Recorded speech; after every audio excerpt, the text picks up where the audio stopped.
My daughter disowned me and told me that her stepfather was the real man she deserved as her father. I am Chloe, 37 years old, and I never thought I would be standing here holding my daughter Amanda's wedding invitation with another man's name listed as father of the bride. David. My ex-wife's new husband. The man who apparently deserved to walk my daughter down the aisle instead of me. The pain cuts deeper than any knife could. 19 years of loving her, and this is where we ended up. Before I share how my own flesh and blood disowned me, drop a comment telling me where you're watching from. Hit subscribe if you've ever felt betrayed by someone you loved unconditionally.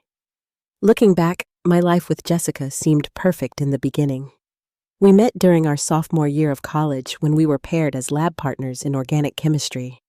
She had these captivating hazel eyes that crinkled at the corners when she smiled, and I was immediately drawn to her. Our romance blossomed quickly with late-night study sessions, turning into late-night conversations about our dreams, our childhoods, and the future we hoped to build together. We were young and in love, convinced we could conquer anything as long as we had each other. After graduation, we got married in a small ceremony surrounded by close friends and family. Both of us were 22, filled with hope and ambition. Jessica wanted to be a writer, and I was determined to climb the corporate ladder at a promising tech startup. Just a year into our marriage, Jessica discovered she was pregnant. I still remember the moment she told me, her hands shaking as she held the positive pregnancy test. We cried tears of joy, dancing around our tiny apartment, making plans for the nursery, even though we barely had enough space for ourselves. When Amanda was born, it was the most magical day of my life. This tiny human with Jessica's eyes and my nose had completely stolen my heart. Those early years were challenging but beautiful. We lived in a small 2-bedroom apartment, pinching pennies and stretching every dollar. I worked 2 jobs, one at the tech company during weekdays and waiting tables on weekends. Jessica had planned to continue freelance writing after Amanda's birth, but we quickly realized that childcare costs would eat up anything she earned. So, we decided that she would stay home with Amanda while I focused on advancing my career to support us. Money was tight. I remember counting coins to buy diapers more than once, and date nights became sitting on our balcony with homemade sandwiches after Amanda had gone to sleep. But despite the financial struggles, we were happy. Our apartment was filled with laughter. Amanda's first words, first steps, and countless precious moments that made every sacrifice worthwhile. I treasured my time with Amanda, teaching her to ride her first bicycle in the park near our apartment complex, her face beaming with pride as she pedaled without training wheels. Reading bedtime stories where I would create different voices for each character, making Amanda giggle uncontrollably. Weekend family picnics at the local park, where we would feed ducks and make up stories about cloud shapes in the sky. As Amanda grew, so did my responsibilities at work.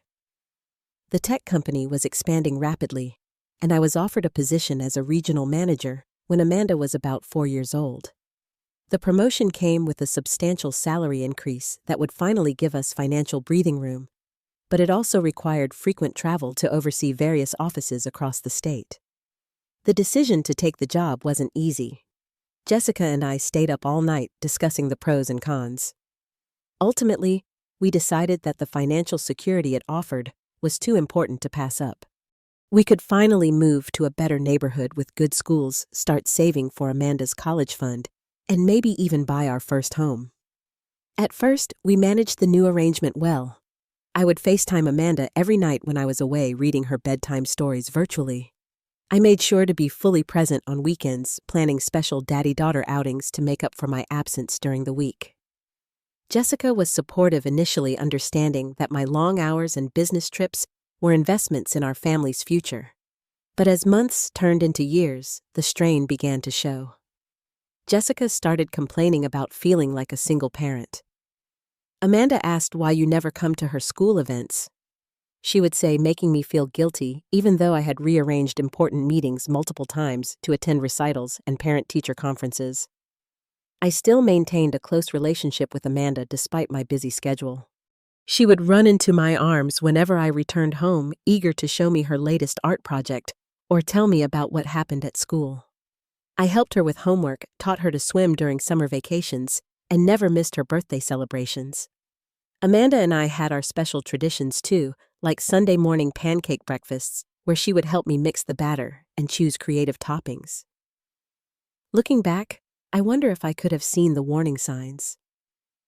Maybe if I had paid more attention to the growing distance between Jessica and me, things might have turned out differently. But I was so focused on providing for my family that I convinced myself everything was fine, as long as we were financially secure. I believed I was doing the right thing by working hard to give them the life they deserved. How wrong I was to think that money could substitute for my presence. The first real crack in our marriage appeared when Amanda was about 8 years old. Jessica had started to change in subtle ways that I was too busy to properly notice. She cut her hair short, revamped her wardrobe, and began spending more time outside the home. At first, I was supportive, thinking she was simply reclaiming her identity beyond being a mother and wife. "I joined a book club," she announced one evening as I unpacked from a 3-day business trip. "It meets every Thursday night. I need something that's just for me, Chloe. Something that keeps my brain alive." I encouraged her enthusiasm, happy that she was finding fulfillment. Soon, the book club was joined by yoga classes, volunteering at the local library, and regular girls' nights with friends I had never met. When I expressed interest in meeting these new friends, Jessica was oddly dismissive. "You wouldn't enjoy it," she said. "Besides, you're hardly ever here anyway." That comment stung, but I pushed the hurt aside. She wasn't wrong after all. My work had me traveling at least 1 week out of every month, and even when home, I often brought work with me, answering emails after dinner or taking calls on weekends. The arguments started small disagreements about household responsibilities or parenting decisions, but they grew in frequency and intensity. Too many nights ended with Jessica sleeping in the guest room, and too many mornings began with tense silence over breakfast. Amanda would watch us with worried eyes, pushing her cereal around the bowl without eating. "Why are you and Mom fighting all the time?" she asked me one Saturday morning when Jessica had left early for a yoga session. "Grown-ups sometimes disagree," I tried to explain, forcing a smile. "But we both love you very much, and that will never change." Amanda nodded, but I could tell she wasn't convinced. The security of her world was beginning to fracture, and I felt powerless to repair it. It was a random Tuesday when everything fell apart. I had returned early from a business trip, hoping to surprise Jessica and Amanda with tickets to a Broadway show touring in our city. The house was empty when I arrived, but Jessica had left her laptop open on the kitchen counter. As I moved to close it, a message notification popped up from someone named David. "Can't wait to see you again tomorrow. Last week was amazing." I wish I could say I respected her privacy and walked away. But in that moment, worry and suspicion overrode my better judgment. I clicked on the message thread, and my entire world collapsed around me. Months of messages between Jessica and this David person, filled with intimate details, plans to meet, and discussions about their feelings for each other. It had been going on for 6 months. When Jessica returned home later that afternoon, I confronted her immediately. Amanda was at a friend's house, thankfully, so she didn't witness the explosive argument that followed. "Are you having an affair?" I asked, my voice barely above a whisper, still hoping there was some innocent explanation. Jessica didn't deny it. Instead, her face hardened, as if she had been expecting this confrontation for some time. "Yes," she said simply. "I am." 6 months, Jessica? How could you do this to us, to our family? She laughed bitterly. "Our family? What family, Chloe? You're never here.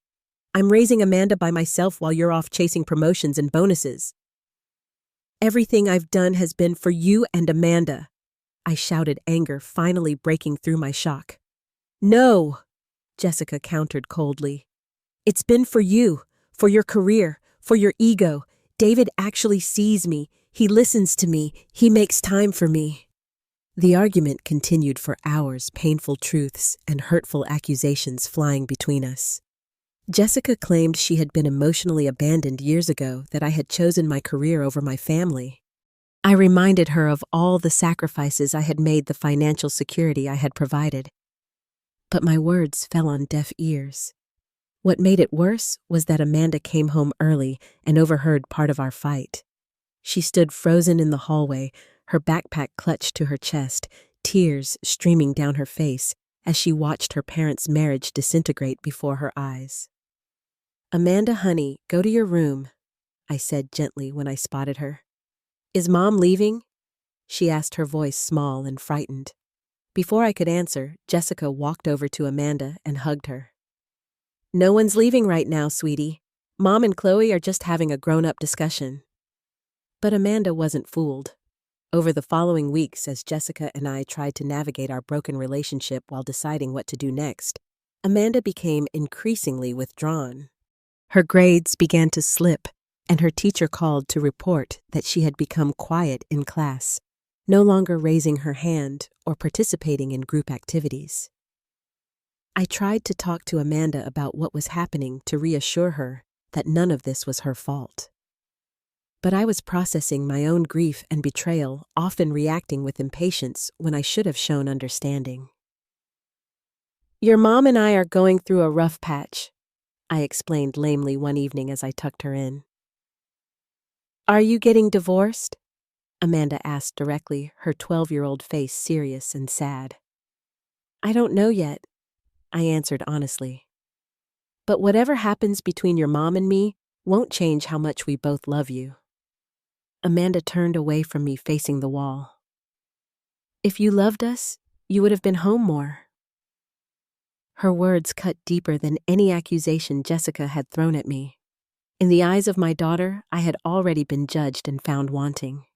I want a divorce, Jessica announced one evening after Amanda had gone to bed. And I want primary custody of Amanda. Though I had been expecting it, the finality of her words left me breathless. The thought of not living with Amanda, of becoming a part-time parent, was almost unbearable. You can't take her from me, I said, my voice breaking. She's my daughter, too. Jessica's expression softened slightly. I'm not trying to take her from you, Chloe, but be realistic. Your job has you traveling constantly. Amanda needs stability. She needs a parent who's actually present. Deep down, I knew she had a point, but I wasn't ready to concede. I'll change jobs. I'll find something local with regular hours. We both know you won't, Jessica replied. Your career is too important to you. It always has been. The divorce proceedings were a special kind of hell. Jessica hired an aggressive attorney who painted me as a workaholic who had emotionally abandoned her family. My own lawyer advised me that fighting for full custody would be an uphill battle given my work schedule and the fact that Jessica had been Amanda's primary caregiver. Courts typically favor maintaining the status quo for the child, my attorney explained gently. With your travel schedule, it might be best to agree to generous visitation rights rather than pushing for joint physical custody. The meetings with lawyers, mediators, and financial advisors were exhausting and humiliating. Our lives were dissected, our failures as a couple laid bare for strangers to judge. Through it all, Amanda became increasingly distant from me, as if she had already decided which side she was on. The final agreement granted Jessica primary physical custody, with Amanda staying with me every other weekend and one evening during the week. I also got 2 weeks during summer vacations and alternating holidays. The family home went to Jessica while I moved into a 2-bedroom apartment closer to my office. The first weekend Amanda came to stay with me was awkward and painful. My new place felt sterile and impersonal despite my efforts to make her room special with her favorite colors and photos. She brought a small suitcase and barely unpacked, as if to emphasize the temporary nature of her stay. "Do you like your room?" I asked hopefully as she sat on the edge of the bed scrolling through her phone. "It's fine," she replied without looking up. We went through the motions that weekend, watching movies side by side, but miles apart emotionally. I tried to engage her in conversation, asking about school and friends, but received only minimal responses. By Sunday evening, when I drove her back to Jessica's, I felt like I had failed at the one thing that mattered most, connecting with my daughter. Just 2 months after our divorce was finalized, Jessica casually mentioned during a custody handover that she wanted Amanda to meet someone. "His name is David, and he's important to me," she said, watching my face carefully for my reaction. "I think it's time Amanda got to know him." The name hit me like a physical blow. David, the man from the messages, the affair that had destroyed our marriage, was not just continuing but apparently serious enough for Amanda to be introduced. "Isn't it a bit soon?" I managed to ask, struggling to keep my voice level. Jessica shrugged. "It's been over between us for years, Chloe. This is just making it official." I wanted to argue, to point out that exposing Amanda to her mother's new relationship so soon could be confusing and hurtful. But I bit my tongue, knowing that any objection would be dismissed as jealousy or bitterness. Besides, I had no legal grounds to prevent it. Over the following weeks, I learned about David in fragments from Amanda's reluctant conversations. He was a successful real estate developer. He owned a boat. He had taken them to a fancy restaurant where they had tableside flambé desserts. He had a dog named Max that Amanda adored. Each new detail was a twist of the knife, but I forced myself to listen without negative comment. I had read enough parenting books about divorce to know that speaking ill of Jessica or David would only push Amanda further away from me. "He sounds nice," I would say, choking on the words. "Did you have fun?" Initially, Amanda seemed cautious about David mentioning him only when I specifically asked. But as weeks turned into months, I noticed a shift. She began to drop his name into conversations unprompted, comparing us in ways that always left me wanting. "David helped me with my science project last week. We built a working model of a volcano and it won first prize," she told me one weekend, showing me photos on her phone. "That's wonderful," I said, trying to ignore the sting of not being included in something so important to her. "I would have loved to help with that." Amanda gave me a look that was far too mature for her 13 years. "You were in Chicago for that conference, remember?" Besides, David studied geology in college. He knows all about volcanoes. It seemed that David was not just winning Jessica's heart, but Amanda's as well. And I was powerless to stop it. The pattern continued as Amanda entered her teens. My scheduled time with her was increasingly interrupted by last-minute cancellations. Suddenly, she had volleyball practice that couldn't be missed, sleepover birthday parties, or study sessions for important tests. When I suggested rescheduling, she would sigh dramatically. "It's fine. I guess I can come next weekend instead," she would say, making it clear that spending time with me was an obligation rather than something she looked forward to.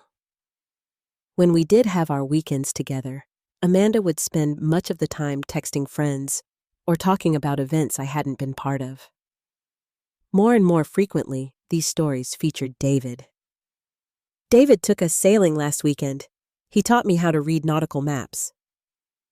David knows the owner of that new restaurant downtown, so he got us the best table without even having a reservation. David says I have natural business instincts like him. He thinks I should study economics in college." I tried to be supportive to show interest without revealing how each casual mention of David felt like a deliberate reminder of my replacement in her life. But it was hard not to feel the implicit comparisons in her stories. David was present. David was successful. David had time for Amanda in ways I apparently never had. "I'm glad you had fun," I would say, swallowing my hurt. "Maybe next weekend we could try something new together. There's that rock climbing gym that just opened." Amanda would shrug, non-committal. "Maybe, if I don't have too much homework." The final blow came when Jessica and David announced their engagement when Amanda was 14. I learned about it not from Jessica or even from Amanda, but from social media. A mutual friend commented on a photo congratulating them, and it appeared in my feed. The image showed Jessica, David, and Amanda on what appeared to be David's boat, all smiles and sunglasses, with Jessica prominently displaying a diamond ring. Amanda was clearly thrilled about the engagement. In the photo, she was hugging both Jessica and David, looking happier than I had seen her in years. The caption read, "She said, yes, can't wait to officially become a family, though in our hearts we already are. Love, my girls." My girls, as if Amanda was his daughter, not mine. I wasn't invited to the wedding, of course. Amanda mentioned it during one of our weekends together, clearly excited about her role as bridesmaid. "Mom found the perfect dress for me," she gushed, showing me pictures on her phone. "David says I'll be the prettiest bridesmaid there." I forced a smile. "You'll look beautiful," I said truthfully. "When is the wedding?" "June 12th, she replied. "It's going to be at this amazing vineyard David knows the owner of." June 12th, the day after my birthday, which Amanda had not mentioned. I wondered if the date was a coincidence or a deliberate choice by Jessica. After that, communication with Amanda became even more strained. She changed her email address without telling me, so my messages went unanswered for weeks until I finally called Jessica to ask what was happening. "Amanda has a new email for school," Jessica explained, sounding irritated at having to relay such information. "I thought she told you." She hadn't told me, just as she hadn't told me about making the honor roll, or getting her braces removed, or a dozen other milestones I learned about after the fact, often through social media or during awkward conversations where it became clear I was the last to know. Desperate to reconnect with my daughter, I made significant changes in my life. I found a new job with a smaller company that required minimal travel, even though it meant a substantial pay cut. I researched Amanda's interests, trying to find activities we could enjoy together. I rearranged my apartment to give her more space, hoping she would feel more at home there. "I have all weekends free now," I told her excitedly over the phone. "We could take that road trip to the coast you mentioned wanting to do last year." "Actually," Amanda replied, her voice distant, "I already have plans with friends for the next few weekends, and then David is taking us to his lake house for spring break." Each rejection hurt more than the last. I sent birthday gifts that received brief text message thanks if acknowledged at all. I attended school events where Amanda would wave from across the room, but find reasons not to introduce me to her friends. I left voicemails that were rarely returned, and when they were, the conversations were brief and perfunctory. On the rare occasions when we did spend time together, Amanda was physically present but emotionally absent. She would spend hours on her phone responding to my questions with one-word answers. If I asked about school or friends, she would give vague responses, saving her enthusiasm for stories about trips or activities with Jessica and David. "David surprised us with tickets to the Taylor Swift concert last month," she would say, suddenly animated. "We had VIP passes and everything." I would nod and smile as if each story about David's generosity and presence in her life didn't feel like salt in an open wound. As if I didn't notice that she now referred to him as Dad when talking about him to others. I was slowly being erased from my daughter's life, replaced by a man who had the time, resources, and opportunity to be everything I had failed to be. And the worst part was knowing that in many ways I had created the void that David had so easily filled. The breaking point came during a parent-teacher conference for Amanda's sophomore year of high school. Though Jessica had primary custody, I still had legal rights to attend school functions and access Amanda's academic records. Yet when the date for conferences was set, I received no notification from either Jessica or Amanda. I only learned about it when checking the school's online calendar, trying to plan around Amanda's schedule. I decided to attend without announcing my intentions, hoping to show both Amanda and her teachers that I was still involved in her education. When I arrived at the school that evening, I spotted Jessica, David, and Amanda sitting together in the hallway, outside a classroom waiting for their turn with Amanda's English teacher. Amanda saw me first.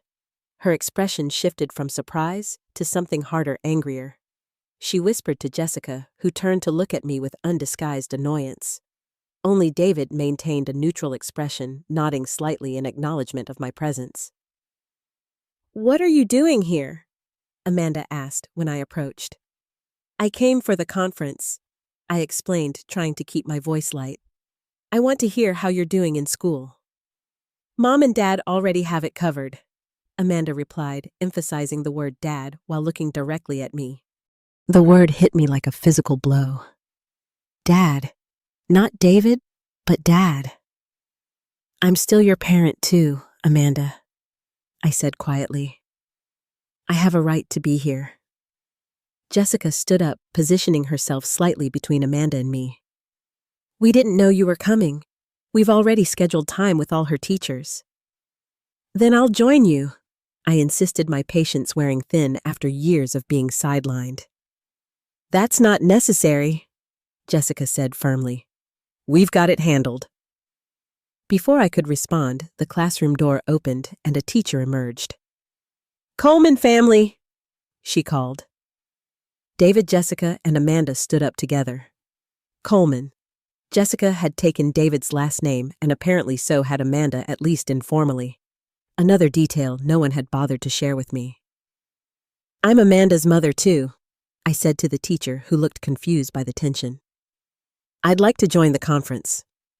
The teacher hesitated, clearly uncomfortable with the family drama unfolding before her. "Perhaps we could schedule a separate time to speak," she suggested diplomatically. Amanda turned to me, then her face flushed with embarrassment and anger. "Why are you doing this? No one invited you." Those words, spoken loudly enough for nearby families to hear, silenced the hallway. Parents and students turned to stare, and I felt myself shrinking under their curious gazes. "Amanda," I began, but she was already storming past me, heading for the exit. I followed her, ignoring Jessica's call to leave her alone. I caught up with Amanda in the parking lot, where she spun to face me, tears streaming down her face. "Why can't you just stay away?" she demanded. "You're embarrassing me." "I'm trying to be part of your life," I pleaded. "You're my daughter." "No," she shouted, her voice echoing in the nearly empty lot. "You lost the right to call yourself my mother when you chose your job over us for years. You were never there. Not for my recitals, not for when I was sick, not for when I needed help with school." "That's not fair," I protested. "I came to every event I could. I worked hard to provide for you." "Provide what money I needed, a parent, not a paycheck." Amanda's words cut deep because they echoed my own fears and regrets. By this time, Jessica and David had joined us in the parking lot. David stood slightly back, his hand on Jessica's shoulder, while she moved to stand beside Amanda. "I think you should leave," Jessica said coldly. "You're upsetting Amanda." "Of course I'm upset," Amanda continued, ignoring her mother's attempt to intervene. "You want to show up now and play parent when it's convenient for you. Where were you when I needed you?" David was there. He came to every volleyball game. He helped me with my homework every night. He was there when I had the flu, and when Jenny betrayed me, and when I didn't get the part in the school play. Each example was another knife to my heart. I had been present for some of those events, had offered comfort and support when I could, but in Amanda's revisionist history, I had been absent for all of it. "Amanda, that's not how it was," I said softly. "I know I wasn't perfect, but I tried. I loved you. I still love you." "If you loved us, you would have been home," Amanda repeated her years-old accusation. "David is the father I deserved. He's the one who's earned the right to be called my dad." Jessica didn't contradict her. In fact, she nodded slightly, reinforcing Amanda's words. David finally spoke, his tone reasonable and calm, which somehow made it worse. "Amanda is upset right now. Maybe it would be best to continue this conversation another time, when everyone has had a chance to cool down. His measured response, his position as the voice of reason, infuriated me. This man who had contributed to destroying my marriage was now mediating between me and my daughter. "This isn't about you," I snapped at him. "This is between me and my family." "They are my family now," David replied, still maddeningly calm. "And I'm just trying to look out for Amanda's well-being." Amanda moved to stand beside David, physically aligning herself with him. "I don't want to see you anymore," she said to me, her voice suddenly steady and cold. "David is my father. He's the one who's been there for me. I don't need you in my life." With trembling hands, she took out her phone and made a show of deleting my contact information. "Don't call me again. Don't come to my school. Just leave me alone." I stood there stunned into silence as Amanda, Jessica, and David walked back toward the school building, a united front against me. The family I once had now belonging to someone else. The drive home was a blur of tears and disbelief. How had it come to this? My own daughter disowning me, choosing the man who had been instrumental in breaking up her family. The cruel irony was that many of Amanda's accusations mirrored what Jessica had said during our divorce. I had prioritized work over family. I had been physically present but emotionally distant. I had assumed financial support was enough to show love.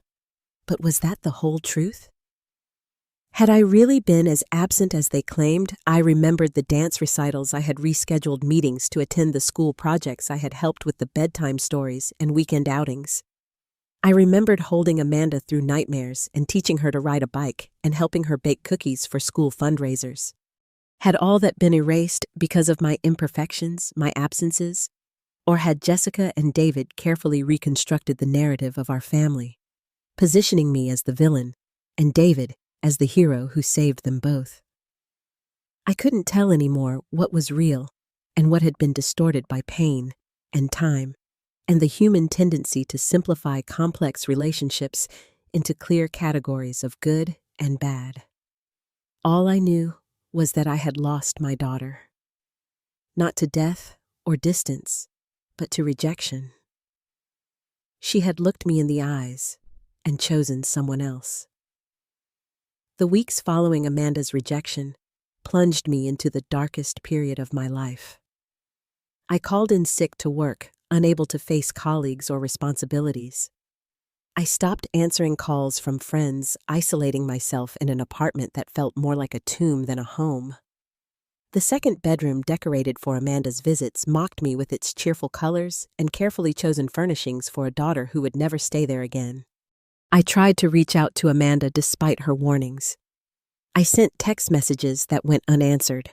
I emailed explanations and apologies that were either ignored or returned with automated responses saying my address had been blocked.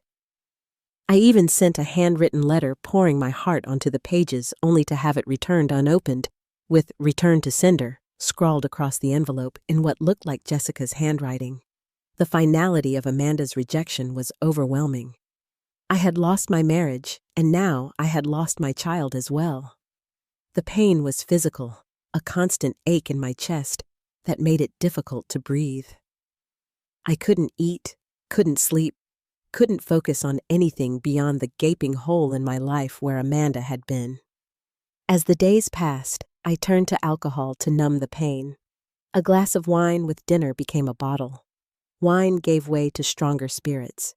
I would drink until I fell into dreamless sleep, only to wake to the same crushing reality and start the cycle again. My work suffered. The new job I had taken specifically to have more time for Amanda now seemed pointless.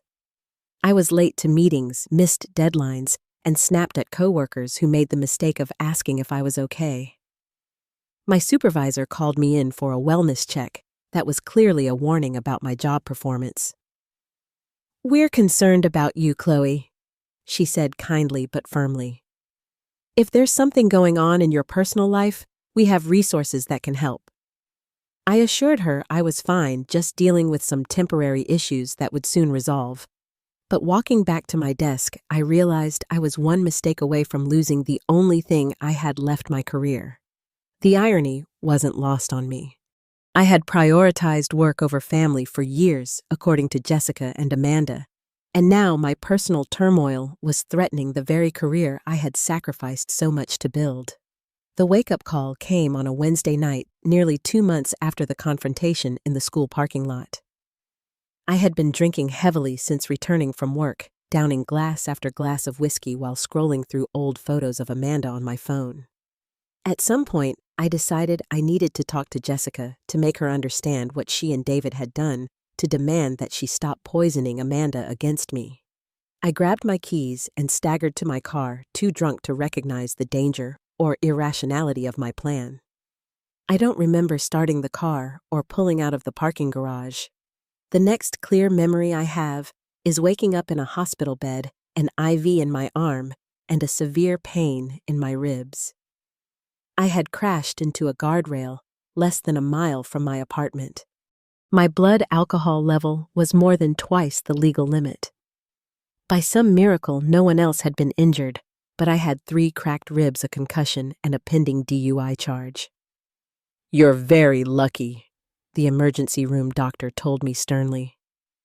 "A few inches difference, and we might be having a very different conversation right now." Lucky wasn't how I felt. Ashamed, terrified, and utterly lost seemed more accurate. I had reached rock bottom, endangering myself and potentially others because I couldn't cope with the loss of my daughter.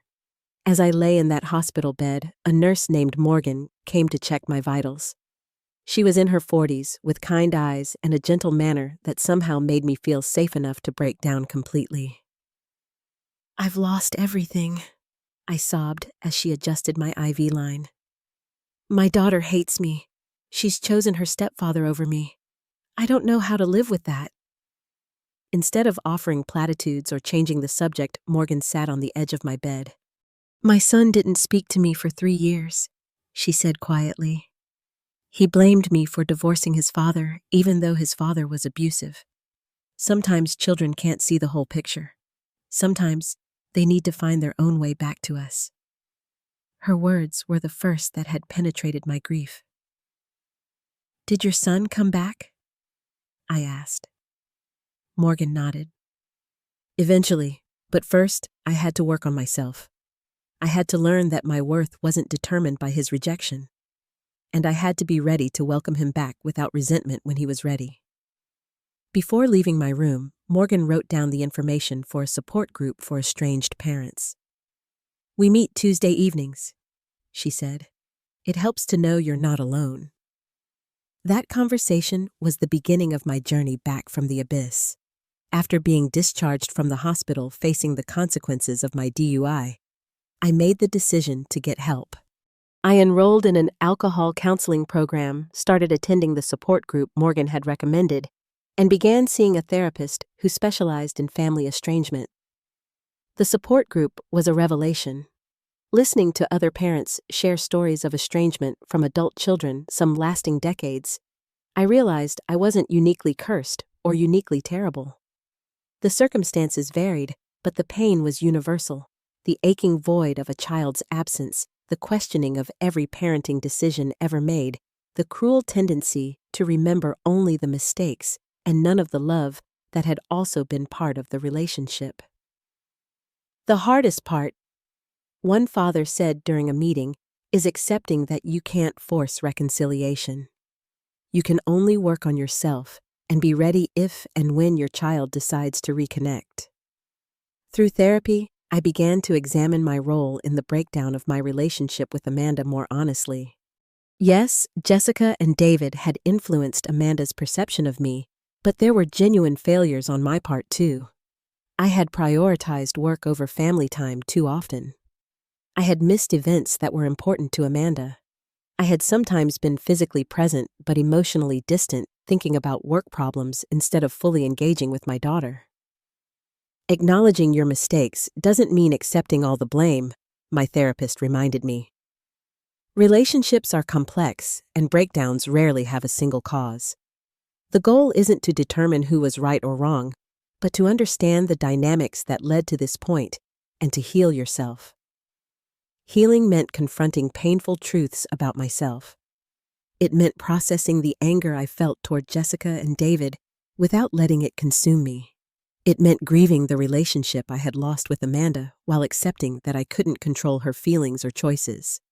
As part of my therapy, I began writing letters to Amanda that I never sent. I wrote about my memories of her childhood, about my regrets and hopes about my unconditional love for her, despite our estrangement. I apologized for the ways I had failed her, explained the contexts she might not have understood, and affirmed her right to her own feelings, even when they hurt me. The letters became a way of maintaining my connection to her in absence of processing my grief and of clarifying my own understanding of our complicated history. Slowly, painfully, I began to rebuild my life. I found new hobbies to fill the empty hours that had once been devoted to drinking or ruminating about Amanda. I took a gardening class, discovering unexpected peace in nurturing plants from seed to bloom. I joined a weekend hiking group, finding solace in nature and gradually forming new friendships with people who knew me only as I was now, not as the workaholic or the abandoned mother. At work, I refocused on my responsibilities, channeling my energy into projects that had purpose beyond just advancement or salary. I mentored younger colleagues, finding meaning in supporting others' growth when my own parental role had been severed. I also maintained connections with the parents from the support group, forming a makeshift family of people who understood my particular pain. We celebrated holidays together, shared milestones, and supported each other through difficult anniversaries or triggers. On Amanda's birthday, when the absence felt most acute, these friends would take me to dinner, acknowledging my grief while helping me survive another year of separation. The healing wasn't linear. There were still days when a glimpse of a mother and daughter shopping together would send me spiraling into grief. There were still nights when I dreamed Amanda had come back to me, only to wake to the cold reality of her absence. But those moments became less frequent, less debilitating. I was learning to carry the pain without being defined by it. 3 years passed in this new reality. I maintained my sobriety, continued therapy, and built a life that had meaning despite Amanda's absence. I didn't try to contact her again, respecting her wish for space, while hoping that someday she might be curious about my side of the story. Then, on an ordinary Tuesday morning, the mail carrier delivered an envelope that changed everything again. The cream-colored envelope was addressed to me in unfamiliar handwriting. There was no return address, but the postmark was from the town where Jessica and Amanda lived. With trembling hands, I opened it to find a wedding invitation. Amanda Rose Johnson and Tyler James Wilson request the honor of your presence as they join in marriage. My daughter was getting married. She was only 19, which seemed young, but apparently old enough to make this life-changing decision.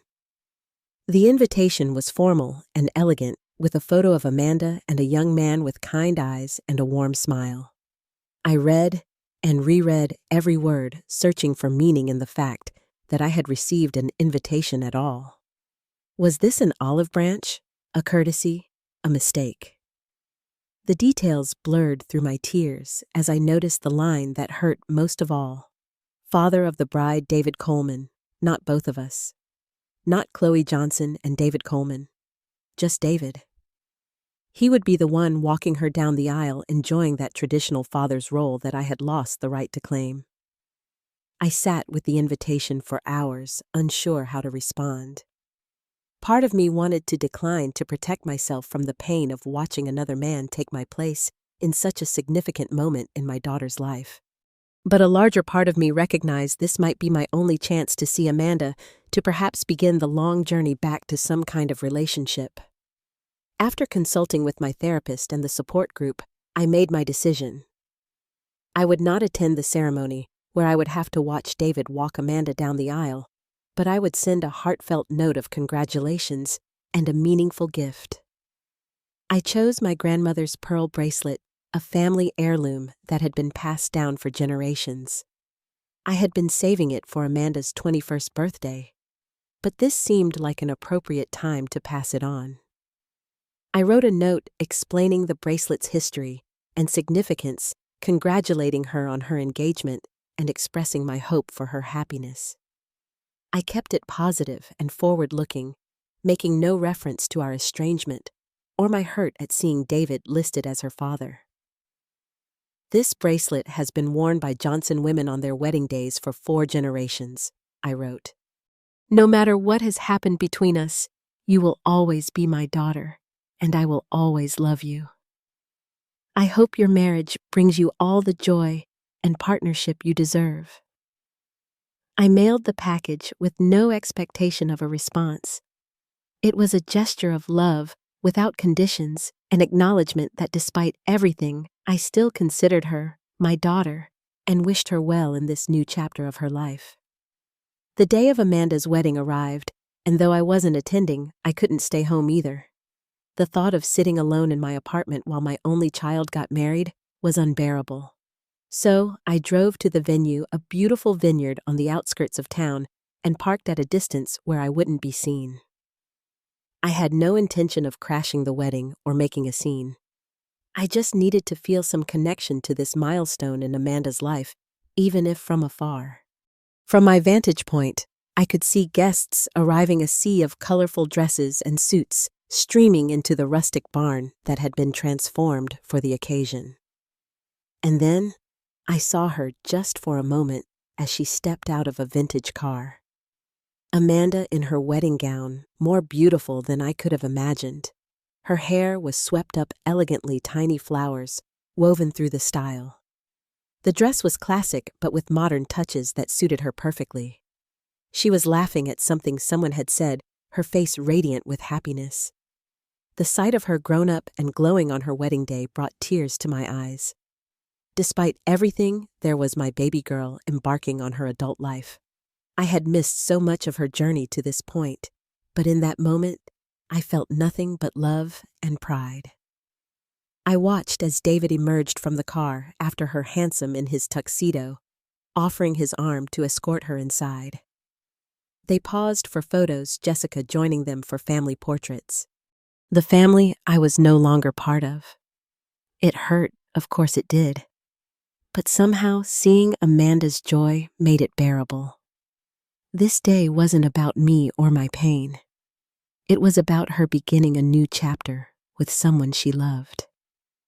And if David had been a good father figure to her, if he had been there in ways I hadn't managed to be, perhaps I could find some peace in knowing she hadn't gone without that paternal love and guidance. I sat in my car until the ceremony was clearly underway, then drove home, allowing myself to fully feel the complex emotions of the day.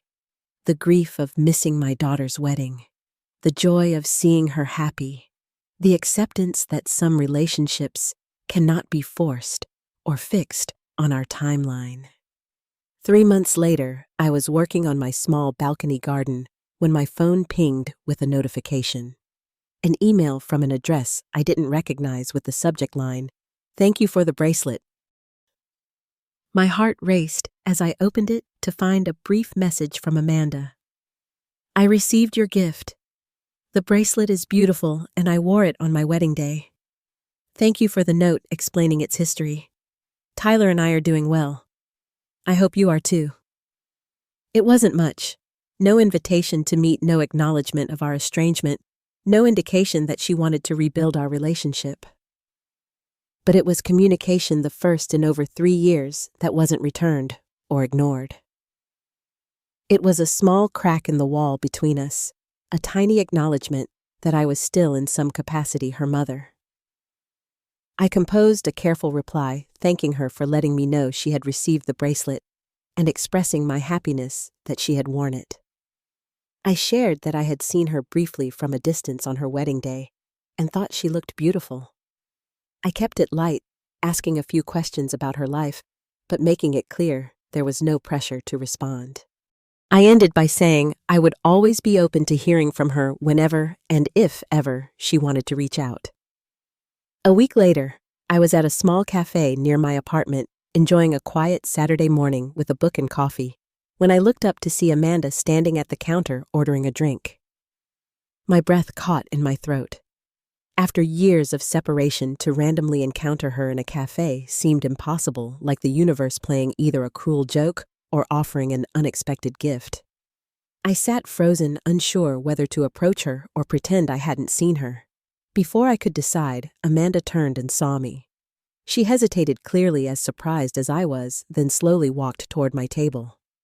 "Chloe," she said, her voice formal but not cold. "Amanda," I replied, fighting to keep my voice steady. "This is unexpected." "I'm meeting a friend who lives in this neighborhood," she explained, as if worried I might think she had sought me out. "I didn't know you came here." "It's close to my apartment," I said, then gathering my courage. "Would you like to sit for a minute just until your friend arrives?" To my surprise and relief, Amanda nodded and took the chair across from me. Up close, she looked both familiar and different, more mature with a confidence she hadn't had at 16. She wore a wedding ring now, this young woman who had once been my little girl. The conversation was stilted at first, careful small talk about the weather and the cafe's pastries. Neither of us mentioned the years of silence or the painful words of our last encounter. But as her coffee arrived and minutes passed, something shifted slightly. "Your email mentioned you saw me on my wedding day," she said, her eyes on her cup rather than my face. "Just for a moment from a distance," I assured her. "I didn't want to intrude. I just needed to see you on your special day, even if I couldn't be part of it." Amanda nodded, absorbing this. "The bracelet meant a lot to me," she said finally. "Knowing it had been in our family for generations." Our family. The words gave me hope, though I tried not to read too much into them. "I'm glad," I said simply. "It belongs with you now." We talked a bit about her new husband Tyler, who was studying to be a veterinarian, about the small apartment they had rented near his school. Normal conversation, the kind strangers might have, but precious to me because it was with my daughter.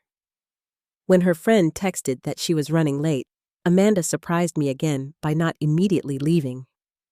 "Do you still have your garden?" she asked, and the question nearly undid me because it meant she had read my entire email, including the casual mention of my balcony plants. "Yes," I managed to say. "It's small, but it gives me a lot of joy." Amanda nodded, then glanced at her watch. "I should go wait for Jenna," she said, standing. "She'll be here soon." I stood too, wanting to hug her, but knowing better than to push. "It was good to see you, Amanda. Really good." She hesitated, then offered a small but genuine smile. "It was nice seeing you too." As she turned to go, I called after her softly. "Amanda, my door is always open. If you ever want to talk or just have coffee or anything at all." She didn't respond directly, but she nodded once before walking away. It wasn't forgiveness or reconciliation. It wasn't an invitation back into her life in any significant way. But it was acknowledgement. It was civility. It was the possibility, however faint, that someday we might find our way back to some version of a mother-daughter relationship. As I watched her go, I felt a sense of peace I hadn't experienced in years. I had survived the worst pain imaginable, the rejection of my only child. I had rebuilt a life with meaning and purpose. And now, perhaps, I had the first tentative sign that the door between Amanda and me wasn't permanently locked. I had learned through this painful journey that love sometimes means letting go of expectations. That forgiveness of others and yourself is essential to moving forward. That healing doesn't always look like complete restoration of what was lost, but rather finding peace in what remains and what might yet be. The future of my relationship with Amanda was uncertain.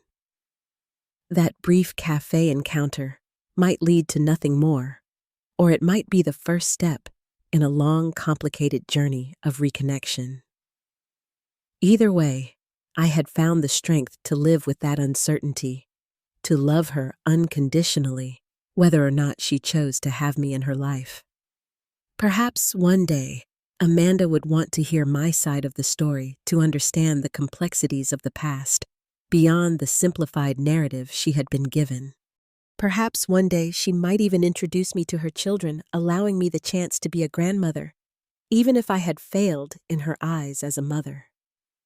Until then, I would continue tending my garden, nurturing my friendships, finding purpose in my work, and keeping my heart open to whatever form of relationship Amanda might someday be ready to offer. Because that's what unconditional love means: accepting what is, hoping for what might be, and finding peace, regardless of the outcome. Have you ever experienced family rejection or estrangement?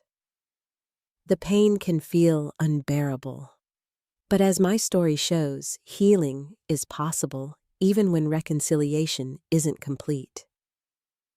Share your experiences in the comments below, and please subscribe if this story resonated with you.